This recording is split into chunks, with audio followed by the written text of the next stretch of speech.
Good afternoon, everyone, and welcome to the Support Hospital Opioid Use Disorder Treatment Shout Texas Echo. Please note that we are recording these sessions for later distribution.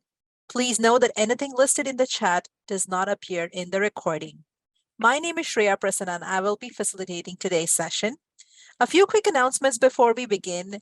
To help us with attendance, please enter your name, affiliation, and email into the chat function. To access the chat feature, click on the speech bubble icon on the navigation bar at the bottom of your window. To all the Be Well Texas providers, please make sure that you identify yourselves during the session, or if you're joining via phone, please email your phone number and name to bewelltexas@utisca.edu. Some housekeeping. Please stay muted unless you're speaking. If you've joined by computer, your mute button is on the bottom left of your Zoom controls.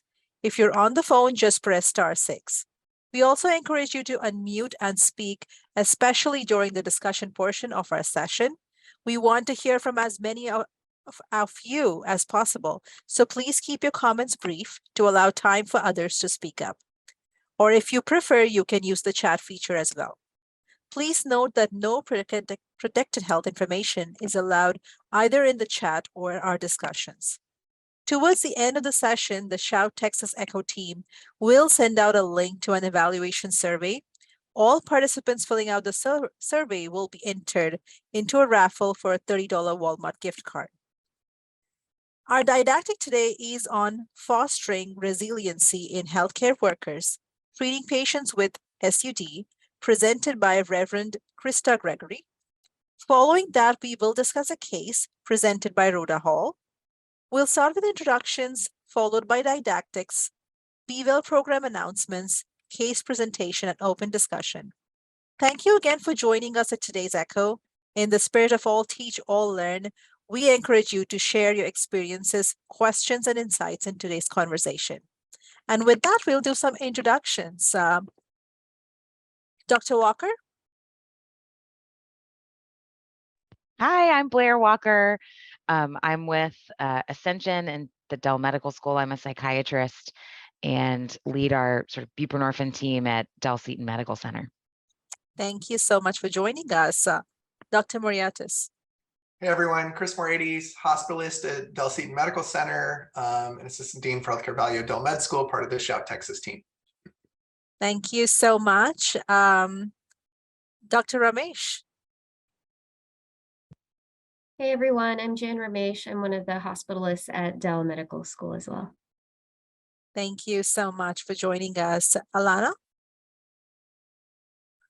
Hi there, everyone. Good afternoon. I'm Alana Bolton. I'm a program manager at Dell Medical School and the director of Shout Texas. Thanks so much for being here. Thank you. Dr. Lindsay? Hi, everyone. Adrienne Lindsay, director of the Center for Substance Use Training and Telementoring that oversees all of our ECHO programs here at Be Well, Texas. Thank you so much for joining us. Reverend Gregory. Hi, I'm Krista Gregory. I'm the director of the Center for Resiliency at Dell Children's Medical Center, and your speaker for today. Thank you so much. Rhoda Hall. Hi, everyone. My name is Rhoda Hall. I'm an LCDC with Primary Care. I'm the primary counselor over the OBOT program in Midland and Odessa. Thank you so much for joining us. And with that, we'll get started with our didactics.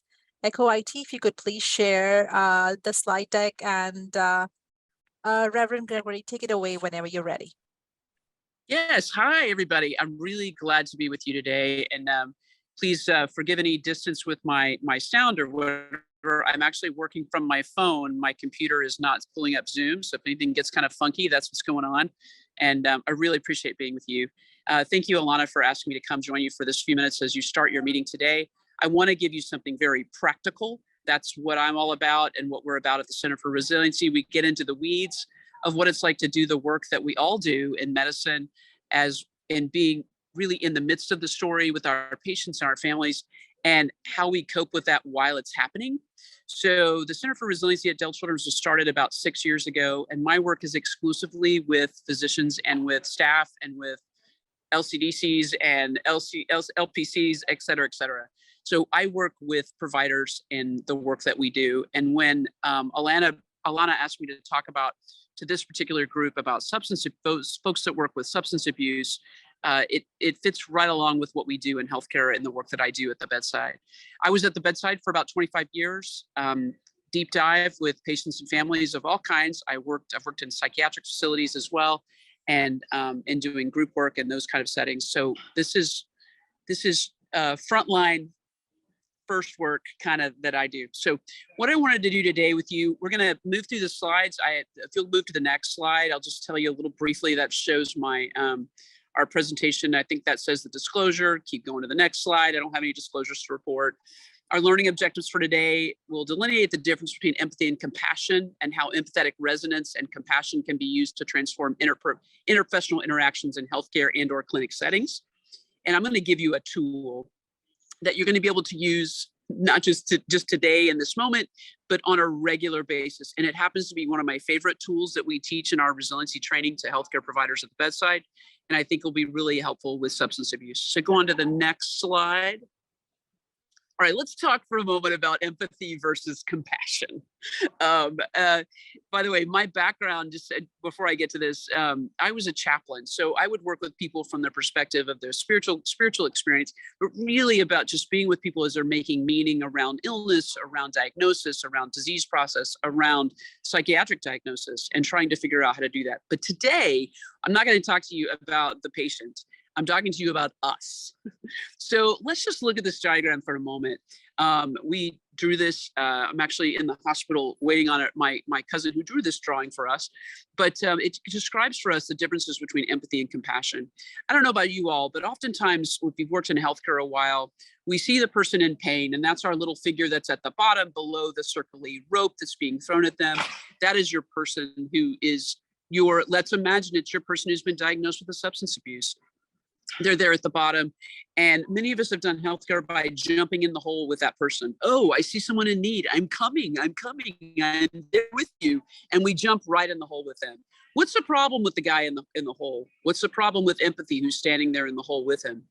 And you can put it in the chat. There you go. Come on, show me in the chat. I'm listening to you there too. Show me in the chat, or you can speak up and tell me what you see. What's the problem with our guy in the hole? You both got stuck in the hole with no way out.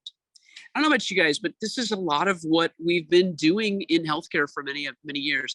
Now, sympathy would have been on the other corner. I don't have sympathy drawn. Sympathy would be on the other corner looking down going, wow, look at that difficult struggle that this patient is having that's dealing with substance abuse. And isn't this hard for them? But empathy says, I'm coming and I want to be a part of this experience with you. And I want to resonate with you in the experience that you're having. Compassion, on the other hand, is on the other side of the cliff. And compassion looks down and says, oh, I see you in that. I'm going to throw a rope to you so that if you want to get out and you can get out and you choose to get out, you can take this rope. And I'm going to see you and keep looking at you in the middle of your experience. And I'm offering this rope. Who's behind the guy that threw the rope? Who do you think those people are on the cliff? Put it in the chat if you'd like to. I'm watching the chat with you. Who's behind that guy? Or you can unmute and speak it out loud. And then we're going to jump right into the practice. So who do you think's behind the guy? Take a guess. There's no wrong answer here. Who's holding the rope? Okay, your supervisors. There you go, Kelsey. Thank you very much. Yeah. I look at it as anybody who's supporting you, the rope thrower. So it could be like outside the hospital home life stuff too. Yeah, like absolutely. You know, anybody who's helping you anchor your rope. Absolutely. Because because sometimes it could be your loved ones. It could be so many different things. But some people have had images like this before, but never drew the people behind us. And this is so key in the work that we communally do together, you and me, that you've got people holding your rope behind you. Because if not, you get a patient that reminds you of your cousin, that reminds you of your family member, a patient whose story you get very entangled in. And that's what we refer to when we're talking about empathetic resonance, when we're resonating with this person's experience so much that we really have gotten so entangled in that we can't separate ourselves out from that. We need someone to hold our rope to go, Krista, no, you're not going down there. No. I know that they mean a lot to you, but no, you're not going down there. And even though in the work that you all do as therapists and as psychiatrists, I mean, We've all taken the training. We know we're not supposed to. But as humans, that's why it's hard. As humans, we empathetically resonate with people around us. I talked to someone just yesterday. We talked about how emotions are contagious. So you're with someone who's struggling with substance abuse. It's contagious to feel what they're going through because you care so much. That's about being a human. That's not being a therapist. That's just about being a human. And those people behind you are holding your rope, helping you to stay out of that. And that's important to you in the midst of that. So I want you to go to the next slide. I don't have a lot of time, so I'm really trying to be thoughtful about how I spend it with you. Go to the next slide. This is a tool that's taught by Dr. Kristen Neff. Kristen and I are at, don't show him that one yet. Take us back a little bit. Take him back to the picture. There you go. We just let it go to the picture for a second. So Dr. Kristen Neff has a program called Mindful Self-Compassion. And I met her about 6 years ago directly and said, I really like your work, but man, I work in healthcare. I don't have, 3 hours a night to take a class. And I ended up taking it, of course, but nor do my healthcare colleagues have 3 hours a night to take a class on mindful self-compassion. It ain't going to work. And nor do I have 30 minutes to go meditate in the bathroom. I probably have 30 seconds in between patients, in between experiences, in between clients to really be able to manage myself. And so I like your stuff, but it's not going to work for healthcare. So she and I got together and instead designed an entire new curriculum, taking some of her tools from that experience into the work that we do in healthcare, modified it for the work we do. But I wanted you to know today that the tool we're using is originally hers. But I'd like you to, we're gonna jump into it. I'm gonna ask you to do it with me. Because I want you to have this experience and not just have a conversation about resiliency. And so I'm going to ask you to play, and hopefully you will. I have a few minutes for that. So what I'd like you to do now as we start, get comfortable wherever you're sitting, whatever you're doing. Take a few deep breaths. We're good at that. Breaths are always good for resetting the neural pathway in my head, reminding me that I'm not in danger, I'm not about to be attacked. So take some deep breaths. All right. I'm doing that too right now. I can really use it. And at any point as I'm guiding you through this particular tool, particular practice, if you get a little overloaded, you're welcome to make a grocery list or doodle on your page. It doesn't matter. I'm going to ask you to close your eyes if that's helpful to you. If closing your eyes is kind of too much for you, don't worry about it. It doesn't matter, but you don't need to be looking at the screen. I'm going to give you the words that I'm going to say to you out loud. You're going to have them on a slide that you'll have distributed to you later. So don't worry about writing them down. I want you to have the experience of the tool so you can use it later in real time. As I take you through it, it'll take a little bit of time, maybe about, 5 minutes or so. But I'm also going to show you afterwards how you can use it on the fly super fast. So deep breaths, get your eyes closed, internal focus. That's why your eyes are closed. I want you to bring to mind someone that you're working with. It could be a client. It could be a patient. It could be a colleague. But someone you're working with in your professional or your personal life who has a lot of needs. They're really suffering. They're struggling. Maybe they're struggling with abuse, substance abuse in particular. But they could be exhausting you or frustrating you. I want you to think of a person that you care about in your professional life in this way, but who's really having a hard time. I don't ask you to pick your most difficult client, but pick one that you connect to and you care about. And I want you to clearly imagine that person and the situation that they're in. And maybe as you're imagining this client, you're beginning to feel a response in your body. Yeah. Like some tension. Yeah. Maybe some aversion because they're really hard to work with. I get it. I've been there. I've worked with substance abuse clients as well. Maybe some anxiety about what to do with them. I don't know. Just notice. You're not doing anything with it. Just notice. Yeah, there's a little bit of a visceral reaction as I think about this person. Now, I want you to listen to the following words. Don't write them down. Just listen to them. You'll get them later. Everyone is on their own life journey. I'm not the cause of this person's suffering, nor is it entirely within my power to make it go away, even if I wish I could. Moments like this are difficult to bear. Yet I will still try to help if I can. I want you to notice the sensations and the emotions that are coming up for you and just kind of breathe a little more deeply. And start focusing on your inhalation now.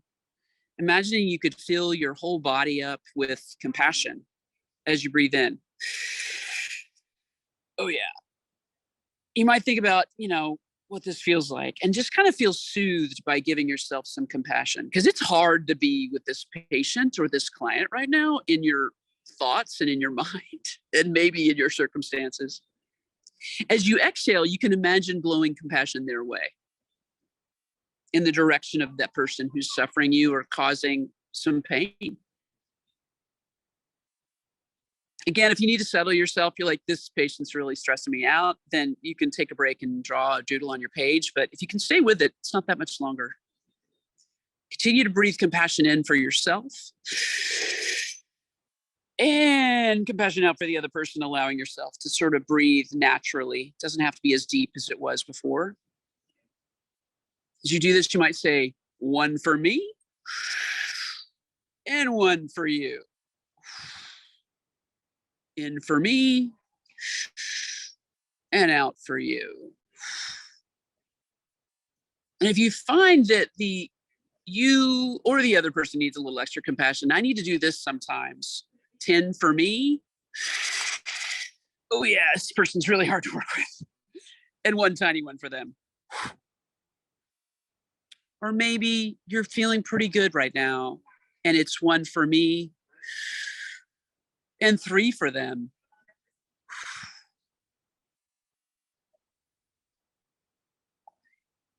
If it's hard to send compassion to them at all because of how difficult it's been, take a moment just to focus on yourself. It's really okay. Filling your own stuff with compassion is first, and then you can offer some to them. I promise. Now I want you to sort of scan your body for any areas of tightness or discomfort, and imagine sending compassion towards those places as you inhale, and sending compassion out as you exhale. I find my shoulders tighten sometimes as I think about these people whose story really grabs me.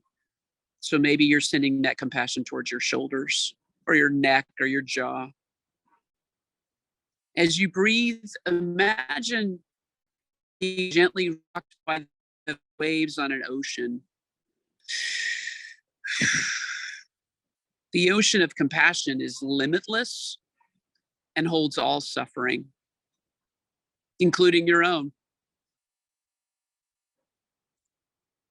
Now listen to the words again. Everyone is on their own life journey. I'm not the cause of this person's suffering, nor is it entirely within my power to make it go away, even if I wish I could. Moments like this are difficult to bear, yet I will still try to help if I can. I want you to notice sort of the effects of this tool, this practice on your body and your mind, and let go and kind of allow yourself to be where you are, wherever that is. You can open your eyes if they were closed, and then come back to me, and you can slide it to the next slide so you can see that phrase again. I have a few more minutes. I'll just talk briefly about why that phrase has been important to us in healthcare and how to use it on the fly. So first of all, just any comments you want to put in the chat about what appealed to you, what struck you, what you got out of that, what phrase helped you a bit, or you're like, huh? Because I don't think the information is new to us that work in psychiatric communities and psychological communities. However, there's something pretty interesting about that phrase. Tell me what you can about that. I'll pull up the chat. Or you can unmute and speak if you want to. I felt some stress float off. Thanks, Megan. Appreciate that. Okay. Anything else? What did you notice about that when you were doing it?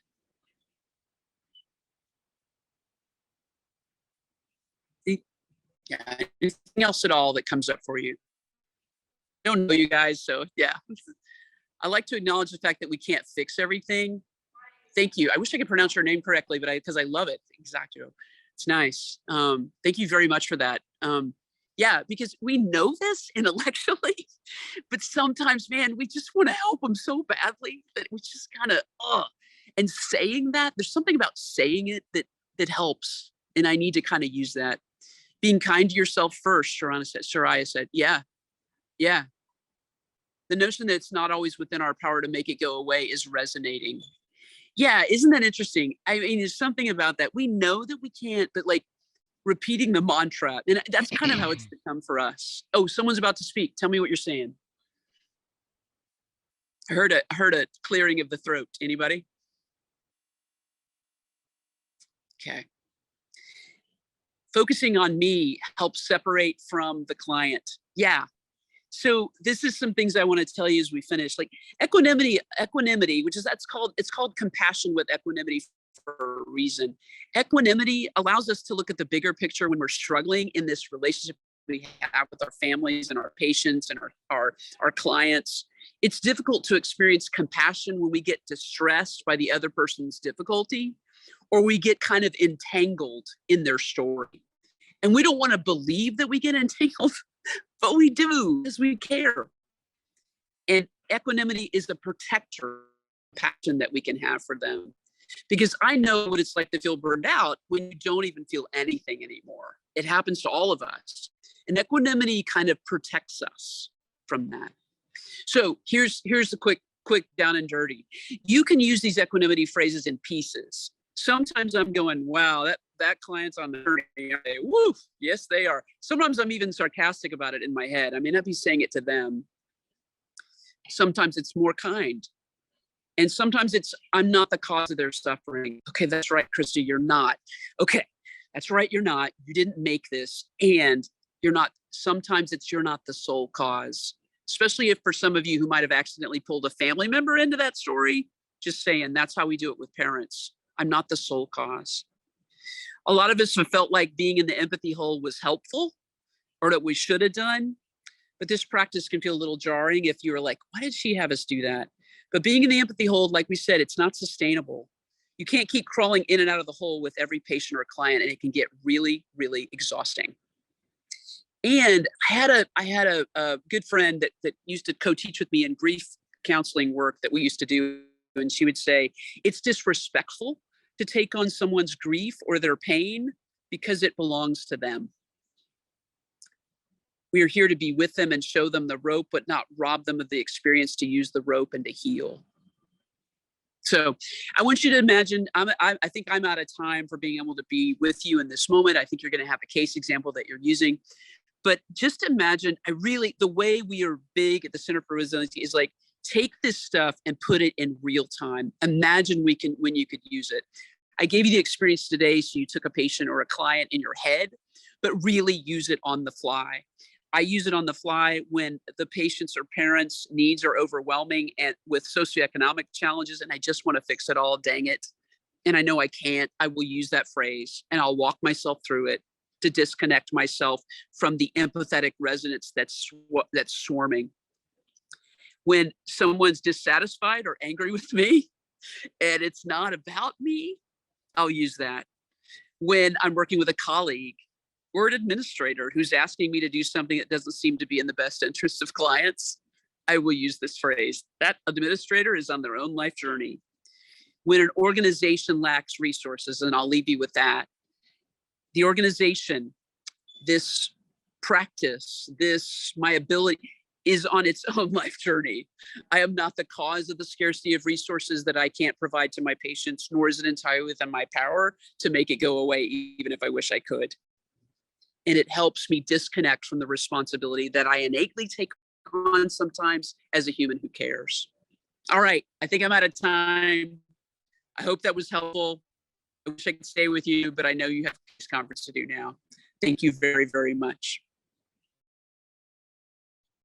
Thank you so much, Reverend Gregory. This was definitely one of our amazing didactics so far with some excellent practical input here.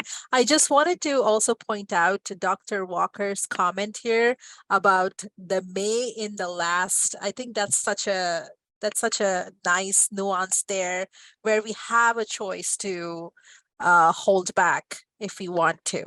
And I do want to open up the floor for some questions or some comments from our learning community right now. Sure. By the way, I love the may as well. And it's very deliberate, the words that are chosen for this particular practice.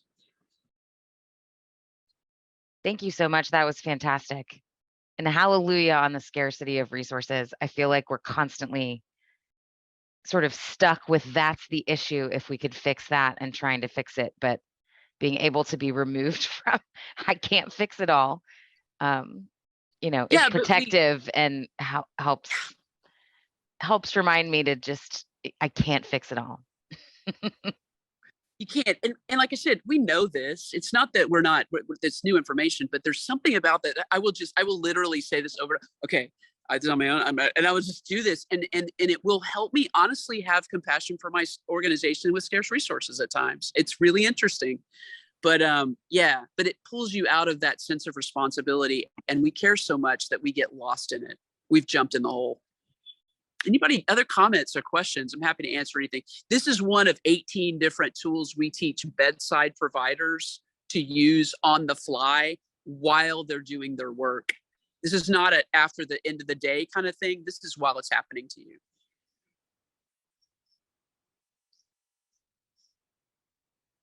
Any other comments you want to ask or things you want to put in the chat? I'm here.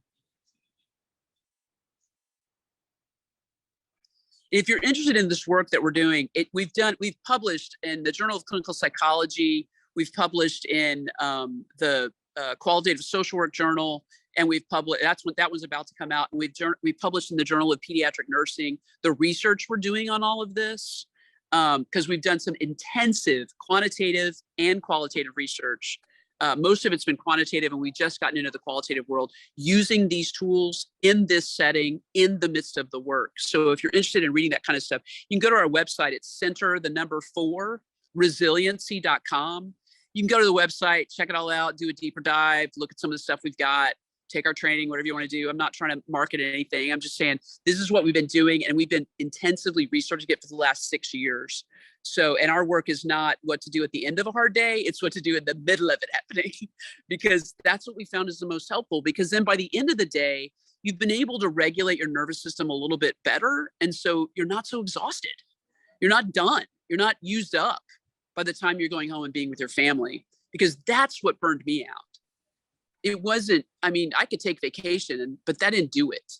I had to figure out how to do this and change this in the midst of. So, all right, I know I'm supposed to protect y'all's time. So. All righty, thank you so much. If you could please share that link in the chat, that would be awesome. Yeah, thank you. So we'll now move on to our announcements.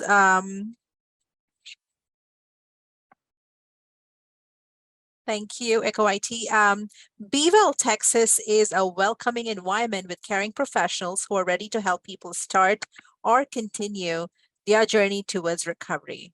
Beeville, Texas is committed to expanding equitable access to compassionate, evidence-based treatment and care for SUD throughout Texas. Next slide.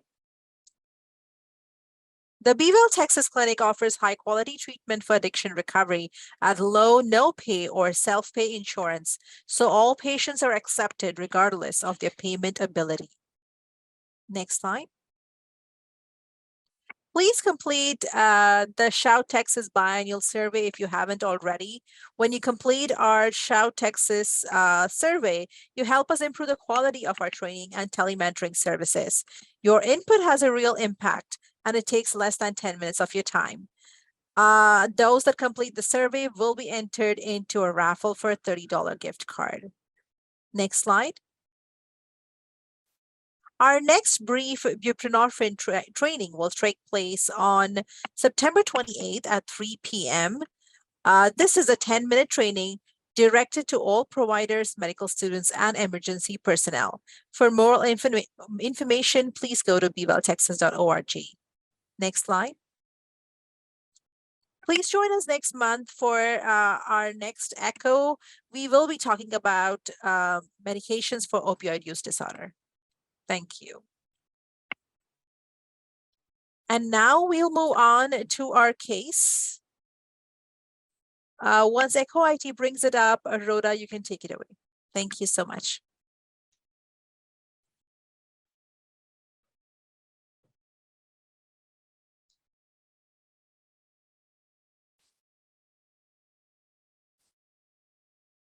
Hi, everybody. My name is Rhoda Hall, and thank you very much, Reverend Gregory. That was a great presentation.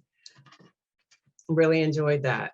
And this particular case was one of my first with Permia Care. He was a 36-year-old male.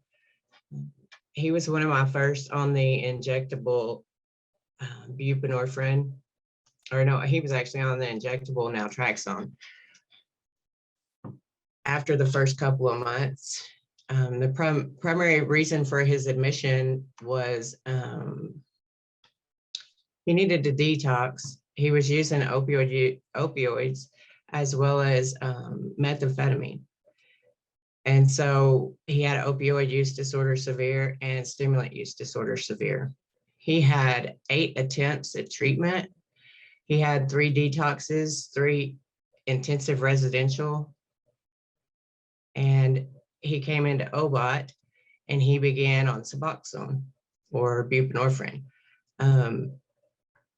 He was with me for about 2 months in outpatient services when he had his second relapse. And it's neat that we talked about compassion and empathy today, because when he relapsed on his second attempt, he came in and he was so nervous to talk to me and so disappointed in himself that he called me from the parking lot and he said, "I just can't get out of the car and come in."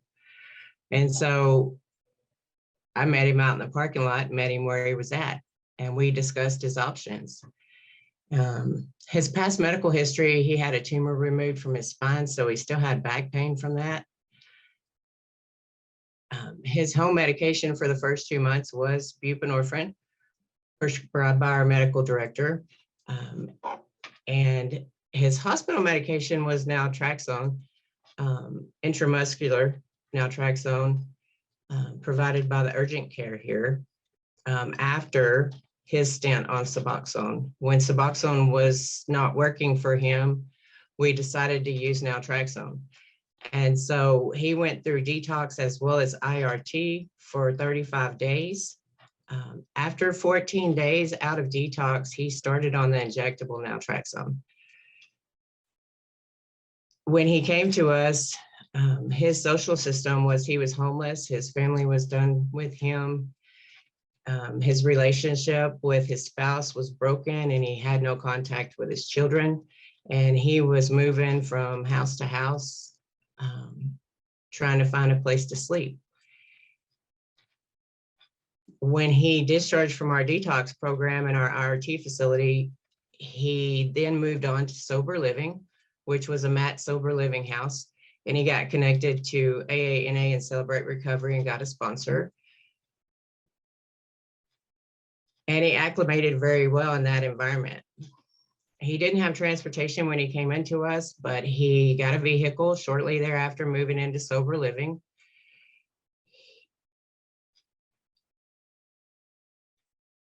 And he found employment. He was unemployed when he came to us. In 5 months, he had full-time employment, as well as he registered for college using the DARS program for help with tuition. 8 months after admission, he's a full-time student and he's working full-time while still residing in sober living. And he's working for a community service-based resource center. And so he's surrounded by recovery while he's in college. He actually signed up for college to take criminal justice, and his goal is to be either a U.S. or a state probation officer beginning out. His PMP was run monthly before he received his injection, as well as he was drug tested monthly.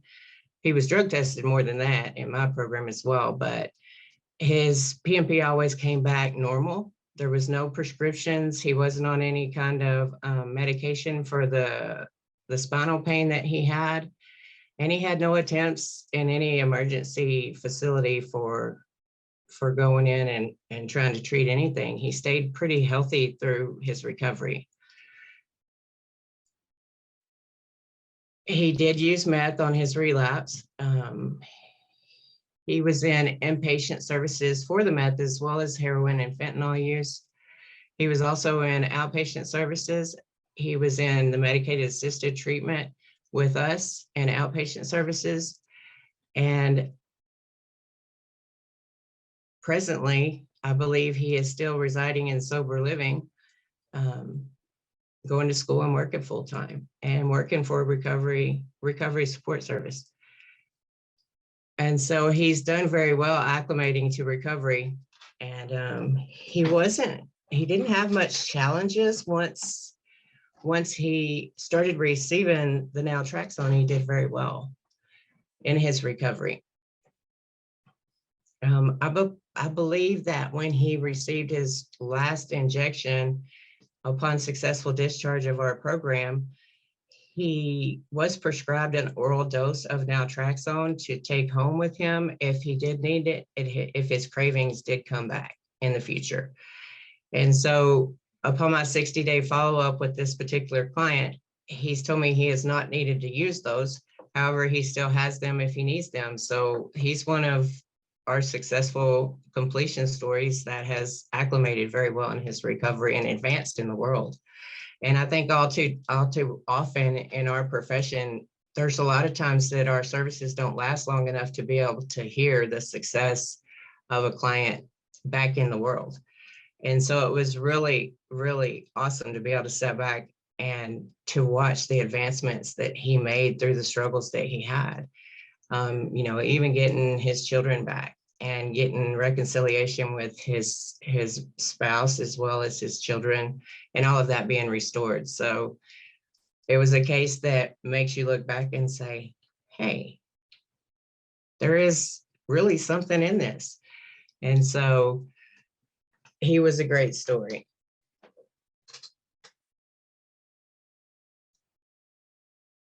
And so there were a few questions that I had that I might engage the group with.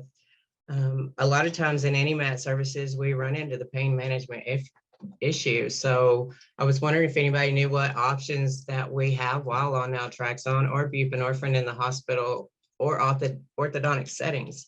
As we all know, most of our clients in SUD have bad teeth because of the drug use. And so a lot of my people go in and get dental work done as they continue to recover, and they run into the obstacles of, orthodontists wanting to give them an opioid product and just the stigma behind it, and harm reduction. And I'd like to see that reduced in the healthcare setting.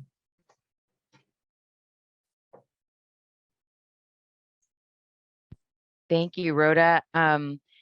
So just to open it up and talk about like the specific different questions you have, what do people in the group know about kind of pain management options while either on naltrexone or Suboxone? Anybody have any input on that?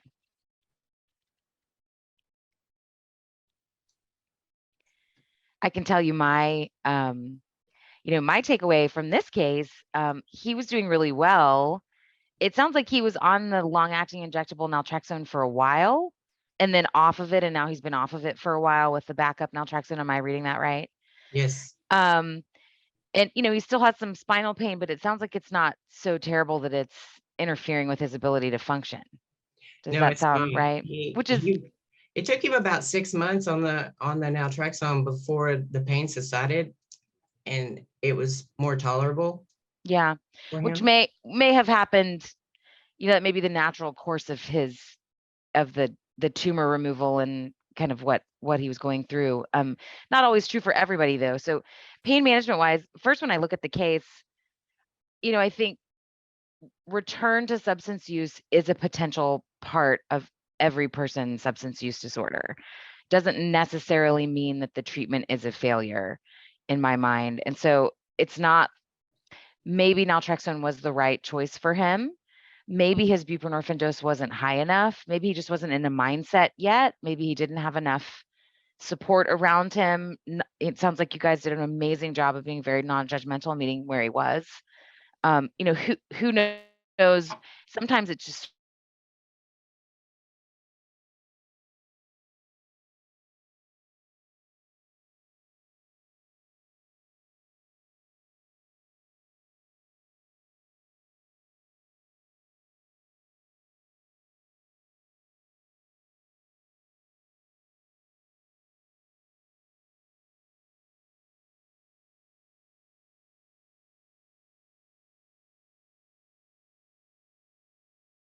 But, I think when we talk about pain management, I think it depends on what they're on and then what else you can add to adjunct and support them in their pain management, whether it's something that's safer narcotic wise, like buprenorphine, or, non-narcotic options like, ibuprofen, Tylenol, and then other prescription medicines that aren't necessarily opioids themselves.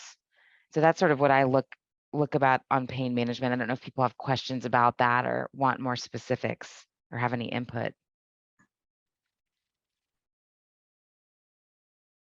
Yeah, Megan wrote in, like, how long was he sober before the naltrexone? And how long was he on Suboxone, buprenorphine before he started the naltrexone? He Yes. was on the buprenorphine for around 2.5 months before we decided maybe Vivitrol is a better option for him. He felt like he was going to misuse the buprenorphine as well, but there was protocol set up to keep that from happening, of course. And when he went through detox, he went through 5 to 7 days of detox and then 30 days of IRT. And at 14 days after detox, we started him on the injectable naltrexone while he was in IRT. So he had that time frame to regulate to it too before he come out of intensive residential.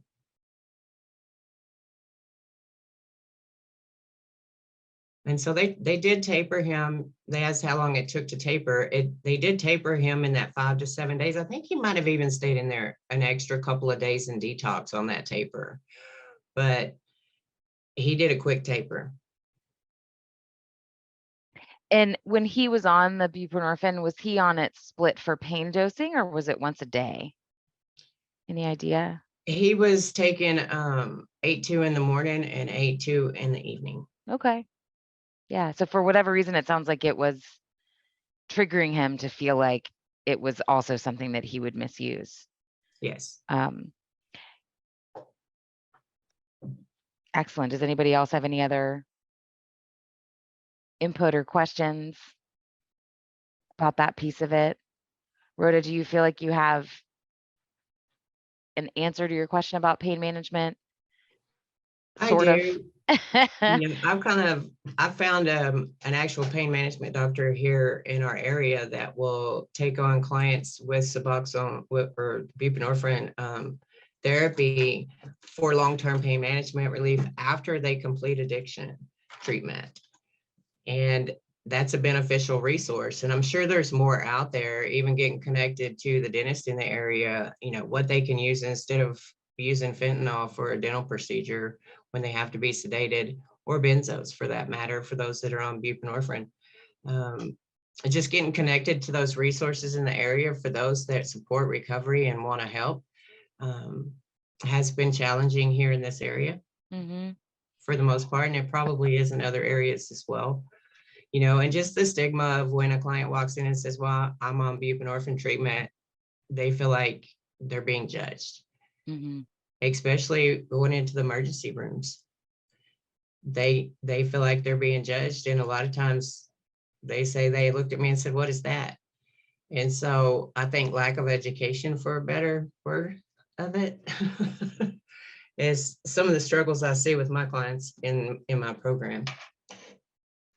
Absolutely. And I think that sort of segues into your second question about reducing stigma. And I mean, it's a big question, right? Like, but I think it's something that we as providers for people with substance use disorder can continue to help change it in even just the way we talk about these patients, about the way we talk about what they're struggling with, how we communicate with other providers. I don't know if anybody has other thoughts about that specifically. My thought is, sort of outreach to the dentists, or helping a patient sort of coach and cope ahead for when they show up at the dentist, what they're okay with accepting and what they're not, and sort of being prepared for, like, hey, I know I have 8 teeth you got to remove, but I don't want any Oxy. I don't want any Vicodin.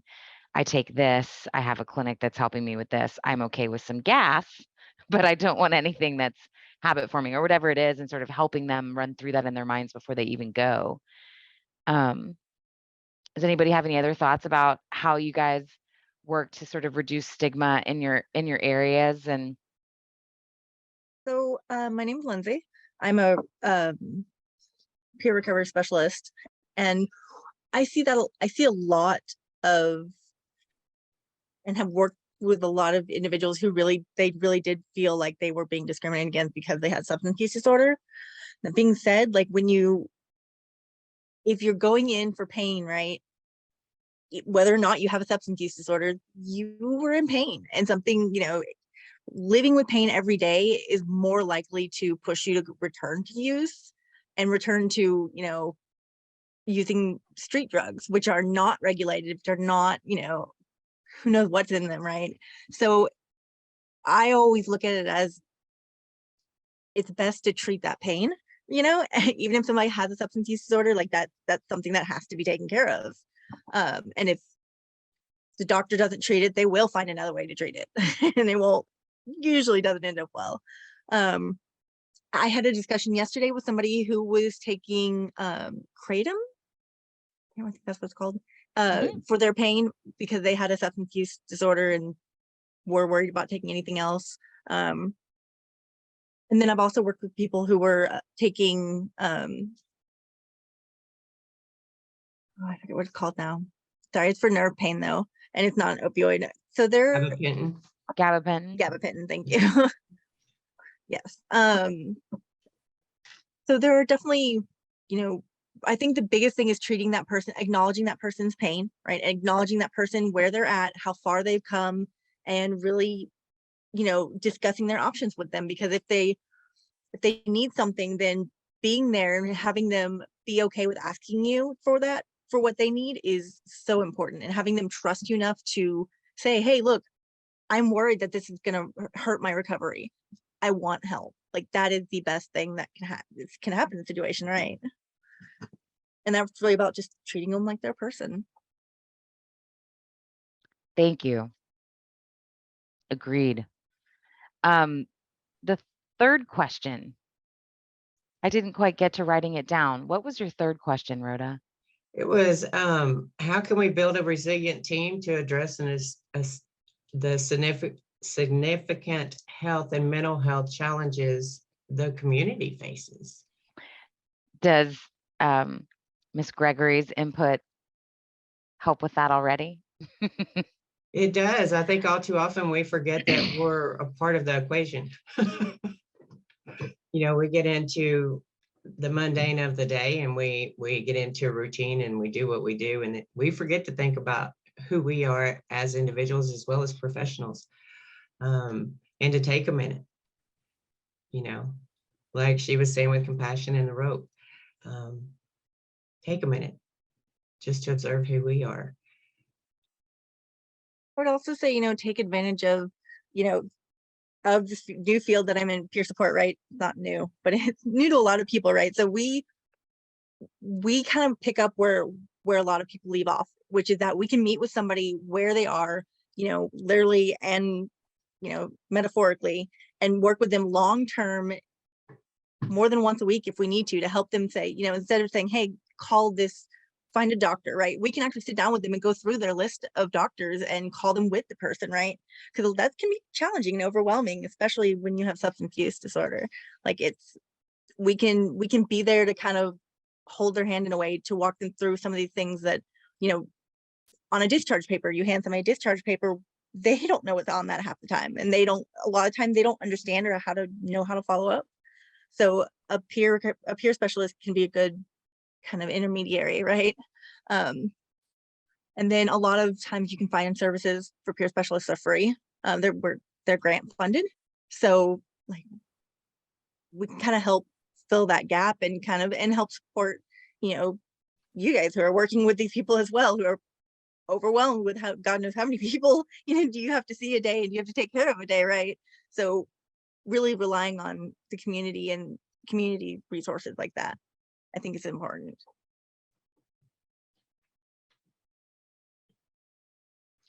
Well, I think right now too, with coming out of COVID in the last 3 years, not just our clients in SUD are struggling. This has been a difficult year for many people. So trying to combat those mental health and substance abuse challenges in the communities that we're not reaching. You know, I think a lot of organizations are putting protocol into order to be able to reach a plethora of people that usually we wouldn't, you know, like the homeless, and offer services for them. This has been a really difficult couple of years for everyone. It has. What other thoughts do people have about this case, or in particular about what we've talked about so far, or questions?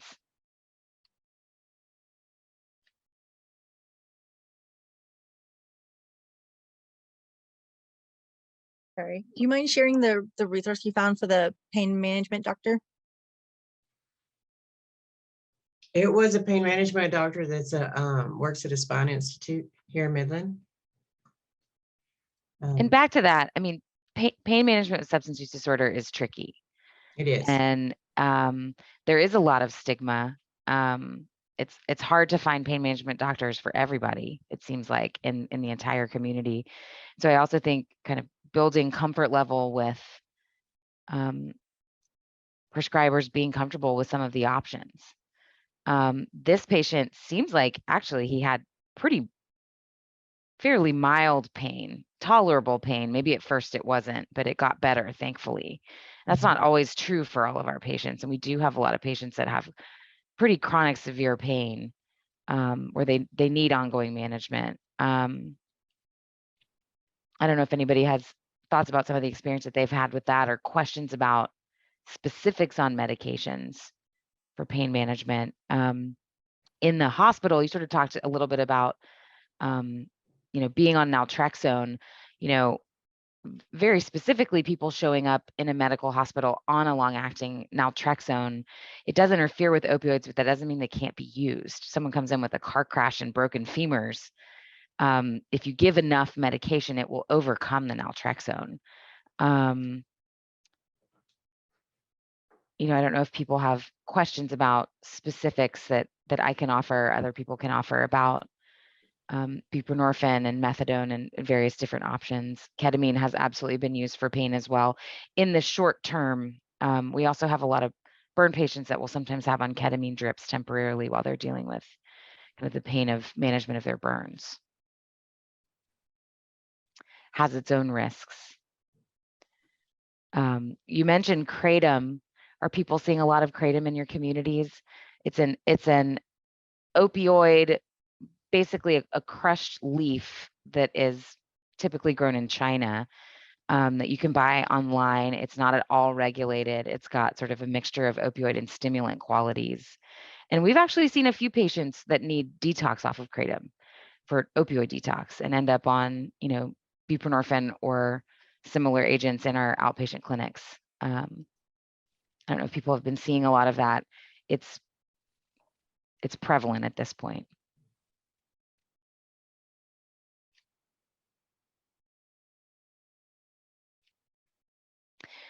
Well, last chance.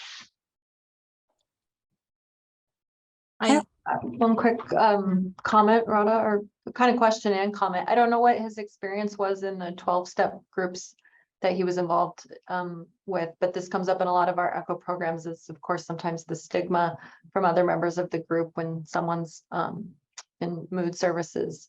And one way that we handled that in a rural community I was working with in another state was we started a new mutual aid group that was run by someone who was also in mood services, just to kind of ensure that some people that were, you know, using medications to treat their substance use disorder could also participate in mutual aid, but had a place to go where they knew that their treatment was going to kind of be accepted. So just something to think about. But if there was anything you wanted to share in terms of if his experience was positive or negative there, or if that was part of the stigma challenge that you were mentioning. Well, his experience there was quite effective. He worked through his 12 steps. He became a sponsor himself, and today he's actually a certified peer specialist. And so he grabbed it and went with it, and he grew from there. I see a question in the chat. What pain management medications have been seen to be effective besides gabapentin or Cymbalta?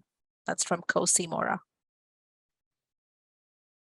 Well, I know a lot of my clients, if they're having pain issues, some physicians will put them on Toradol. And in some cases, like somebody's having their teeth pulled, our medical director will increase their Suboxone for the next 3 to 5 days after they've had the tooth extractions, and then cut them back to their regular dose, which will help them tolerate that tooth pain and that mouth pain. Absolutely. And splitting up the buprenorphine also covers pain better, acutely or chronically. So yes, gabapentin, Lyrica, Cymbalta is an option. I mean, over-the-counters, ibuprofen, Tylenol can't be underscored. Paul Salinas, a very important point, especially for chronic pain, but exercise and being active. I think that we as providers don't do a very good job of talking about diet and exercise and how to kind of help support self-care especially in chronic pain. Other thoughts are thinking about kind of the less habit-forming muscle relaxers. We use a fair amount of tizanidine here and there, which is in the same class as clonidine and dexmedetomidine, and doesn't tend to have quite such effect. Like it doesn't really have much habit-forming concern. So sometimes we'll use that for a patient who needs kind of lots of different augmenters to kind of offset chronic pain. Anyone have any other thoughts about different options for pain? Not to underscore, topicals and locals. So, lidocaine patches. If someone's in the hospital for acute pain management, if it's able to be obtained, local anesthetic works really well, temporarily. And like you said, potent NSAIDs like Toradol temporarily. So anybody have any other last questions or thoughts? If not, I'm going to summarize. Lidocaine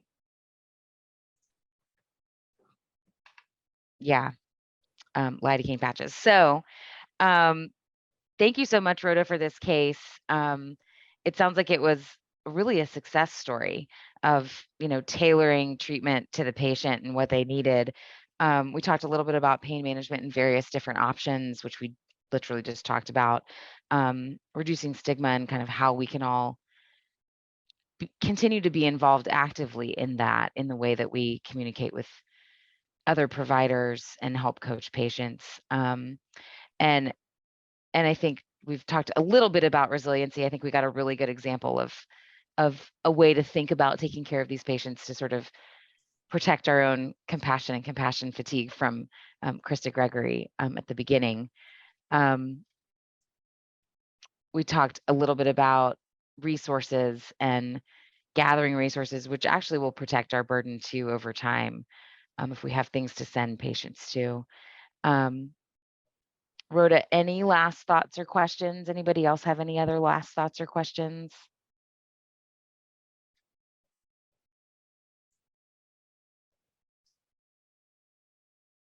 Well, thank you all for coming. Thank you all for joining today's session. This was an amazing session. Thank you, Dr. Walker, for that summary. As a reminder to earn CME and CNE credits, please complete a post-session survey using the link in the chat. We look forward to seeing you at our next session on Thursday, October 20th. Have a wonderful rest of your day. Thank you, everyone. Bye.